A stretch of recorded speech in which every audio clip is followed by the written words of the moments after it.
Hey everybody, it's Thursday. Hope you're doing well. I'd like to read from our first reading if you come to Mass. It's from Philemon and Paul's letter. Beloved, I experienced much joy and encouragement from your love because the hearts of the holy ones have been refreshed by you, brother. Therefore, though I have the full right in Christ to order you to do what is proper, I rather urge you out of love.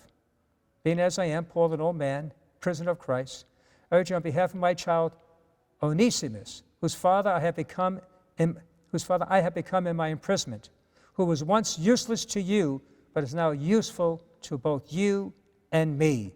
I am sending him, that is, my own heart, back to you. I should have liked to retain him for myself, so that he might serve me on your behalf. All right. So, I'd like to speak a little about Onesimus. Hope I say it is now correct. Onesimus. Anyway, who is this fellow that Paul speaks about? He was a fugitive slave of Philemon, who was Apostle Paul's friend. Onesimus had robbed his master, Philemon, and fled to Rome, a large city where he could easily hide. All right, so you get the picture. Onesimus was no angel. He had his fault. He robbed his master, escaped, and now is hiding in Rome. Providentially, though, Onesimus encountered Paul in Rome, where the apostle was serving time in prison. See how God works sometimes?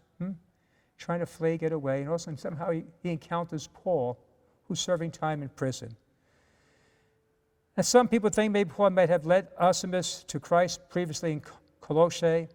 When Onesimus ran away, he sought Paul on purpose. Maybe he already had some sort of relationship with Paul. But it's more likely that Onesimus became a Christian after running away from Philemon and running into Paul. And that's how God worked. And Paul uses a play on words when he refers to Onesimus in verse 11. He said, formerly he was useless to you, but now he has become useful both to you and me. You see, the name Onesimus means hopeful, useful, or profitable. It was a common name for slaves in that day. Before salvation, Onesimus had been useless or unprofitable to Philemon. But now they became, knowing Christ, he's been both beneficial to his master, to Paul, and to the church.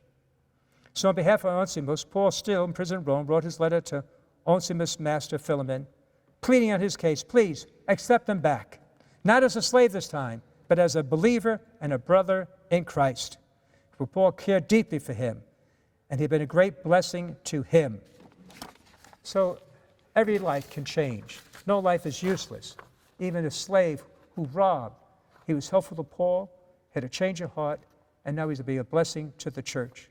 So no matter what situation in your life, no matter what your past may be, God can use you. Don't let your past prevent what you can do now in the present. God bless you.